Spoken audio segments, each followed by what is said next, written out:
നേർവീതി പ്രഭാഷണ പരമ്പരയിലേക്ക് ഏവർക്കും സ്വാഗതം. സുവിശേഷകൻ കുഞ്ഞുമോൻ തോട്ടപ്പള്ളി ഇപ്പോൾ നിങ്ങളുമായി ദൈവവചനം പങ്കുവയ്ക്കുന്നു. ശ്രദ്ധിച്ചാലും.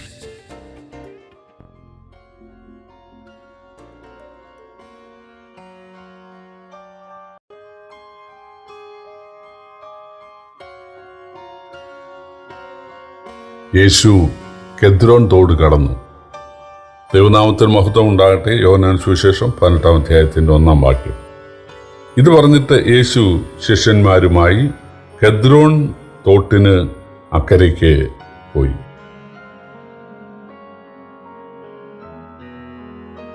കർത്താവായ യേശുക്രിസ്തു കെദ്രോൻ തോടിന് അക്കരയ്ക്ക് പോയി എന്ന് നമ്മൾ വായിക്കുമ്പോൾ ഒരു ചരിത്ര സംഭവം യോഹന്നാൻ എഴുതുന്നു എന്ന് മാത്രമേ നമുക്ക് തോന്നുകയുള്ളൂ. അതായത് യെരുശലേമിൽ നിന്ന് തെക്കോട്ടൊഴുകുന്ന ഒരു നദിയാണ്, തോടാണ് കെദ്രോൻ തോട്. അത് ചെന്ന് പതിക്കുന്നത് ചാവുകടലിലാണ്. വാസ്തവം പറഞ്ഞാൽ കെദ്രോൻ തോട്ടിൽ മഴക്കാലത്ത് മാത്രമേ വെള്ളമുള്ളൂ. വേനൽക്കാലത്ത് അതൊരു താഴ്വരയാണ്. കെദ്രോൻ തോടിൻ്റെ കിഴക്ക് വശത്താണ് മുകൾ ഭാഗത്തായിട്ട് ഗെത്സമന തോട്ടം. ഈ കെദ്രോൻ തോടിന് ഒരുപാട് കഥകൾ പറയാനായിട്ടുണ്ട്. ദാവീദ് അബ്ശാലോം നിമിത്തം കെദ്രോൻ തോട് കടന്നാണ് കാട്ടിലേക്ക് പോകുന്നതെന്ന് ശമൂവേലിന്റെ 2-ാം പുസ്തകം 15-ാം അധ്യായം 23-ാം വാക്യത്തിലുണ്ട്. ദാവീദ് കെദ്രോൻ തോട് കടന്നു. അവിടെ ദൈവത്തിൻ്റെ പെട്ടകമില്ല, പുരോഹിതന്മാരില്ല. അതുപോലെ ശിമയി, ദാവീദ് അതായത് ഈ അബ്ശാലോമിനെ ഭയന്ന് ഓടിയ സമയത്ത് ശിമയി എന്ന മനുഷ്യൻ ഊഴിവാരി എറിഞ്ഞുകൊണ്ട് നീജ പോ, അതായത് ദാവീദ് മരണയോഗ്യനാണ്, അതുകൊണ്ടാണ് പാപിയാണ്, അതുകൊണ്ടാണ് ഇതൊക്കെ സംഭവിക്കുന്നത് എന്ന് പറഞ്ഞ് ദാവീദിനെ പരിഹസിക്കുകയും വേദനിപ്പിക്കുകയും ചെയ്ത ഒരാളാണ് ശിമയി. അതായത് യേശുവിനെ ദൈവഭക്തന്മാർക്ക് പരീക്ഷകളും ഉപദ്രവങ്ങളും കഷ്ടങ്ങളും ഒക്കെ യോബിനുണ്ടായതുപോലെ ഉണ്ടാകും. അവർ പിടിച്ചു നിൽക്കണം, അവർ ആ പരീക്ഷയിൽ ജയിക്കണം. അങ്ങനെ ആയാൽ തീർച്ചയായിട്ടും ക്രിസ്തുവിനുണ്ടായ മഹത്വം പോലെ അവർക്ക് മഹത്വം ഉണ്ടാകും എന്നുള്ള തിരിച്ചറിവ് ശിമയിക്കില്ലായിരുന്നു. ശിമയി വിചാരിച്ചിരിക്കുന്നത് കഷ്ടം ഉണ്ടാകുന്നതെല്ലാം പാപികൾക്കാണ്, നന്മ ഉണ്ടാകുന്നതെല്ലാം നല്ലവർക്കാണ്. ഇന്നും അങ്ങനെ ചിന്തിക്കുന്ന ആളുകളുണ്ട്, അങ്ങനെ പഠിപ്പിക്കുന്ന സഭക്കാർ പോലും ഉണ്ട്. യേശുവിനെ രക്ഷകനായി സ്വീകരിച്ചിരിക്കുന്നവർക്ക് രോഗം ഉണ്ടാകുകയില്ല, യേശുവിനെ കൈക്കൊണ്ട ആൾക്ക് സാമ്പത്തിക ബുദ്ധിമുട്ടുണ്ടാകുകയില്ല, യേശുവിനെ കൈക്കൊണ്ട ആളുകൾക്ക് തോൽവി ഉണ്ടാകുകയില്ല, അപകടം ഉണ്ടാകുകയില്ല എന്നൊക്കെ പഠിപ്പിക്കുന്ന ആളുകളുണ്ട്. അതെല്ലാം പാപികൾക്കുള്ളതാണെന്നാണ്. അങ്ങനെയെങ്കിൽ യോബ് പാപി എന്ന് പറയേണ്ടി വരും.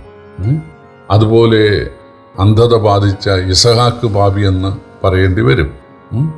അതുപോലെ പഴയ നിയമത്തിൽ എത്രയോ ആളുകൾ, എലീശ ഉൾപ്പെടെ, അവർ രോഗബാധിതരായിരുന്നു. പ്രിയപ്പെട്ടവരെ, ഭക്തന്മാർക്ക് രോഗം വരാം.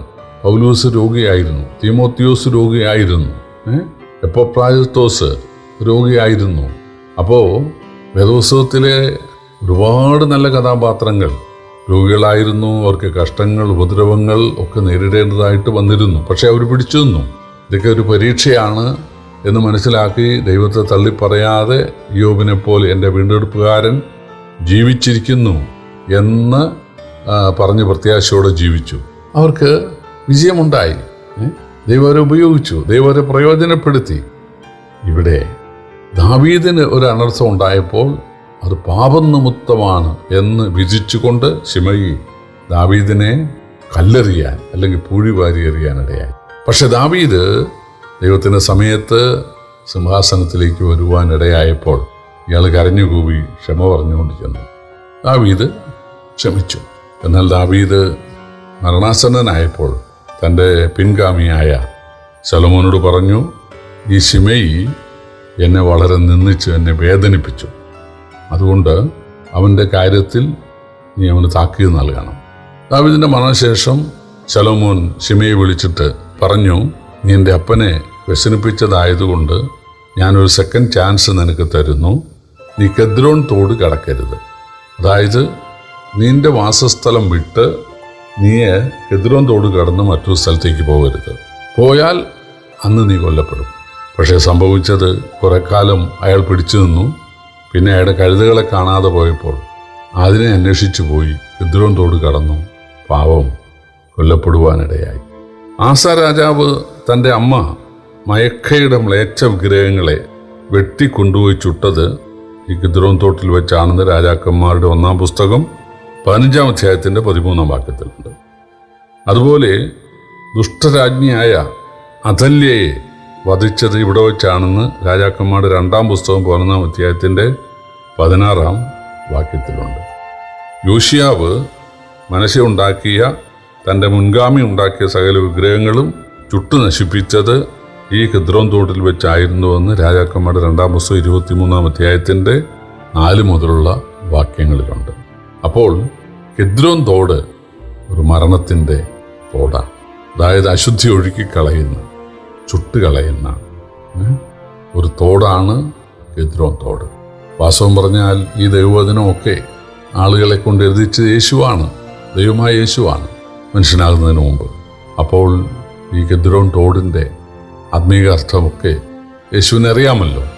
അതെല്ലാം അറിഞ്ഞുകൊണ്ട് യേശു ദാവീദിനെപ്പോലെ, ശിമയിയെപ്പോലെ ഇതാ കിദ്രോൻ തോട് കിടക്കുകയാണ്. നമ്മുടെ പാപങ്ങളെ ഒഴുക്കിക്കളയുവാൻ, ചുട്ടുകളയുവാൻ നമുക്ക് വേണ്ടി. ശിമയി കൊല്ലപ്പെടുമെന്നുള്ള കാര്യം മറന്ന് അല്ലെങ്കിൽ അറിയാതെയാണ് അക്കരെ കിടന്നത്. യേശു അറിഞ്ഞുകൊണ്ട് കിദ്രോൻ തോട് കിടക്കുവാൻ ഇടയായി. അറിഞ്ഞുകൊണ്ട് നമ്മുടെ ശിക്ഷയേറ്റ നമുക്കായിട്ട് കാൽവറിയിലേക്ക് നടന്നുപോയ ആ കർത്താവിനെ നമുക്കോർത്ത് പിതാവിനെ സ്തുതിക്കാം. കർത്താവിൻ്റെ വിലയേറിയ നാമം വാഴ്ത്തപ്പെടുമാറാകട്ടെ.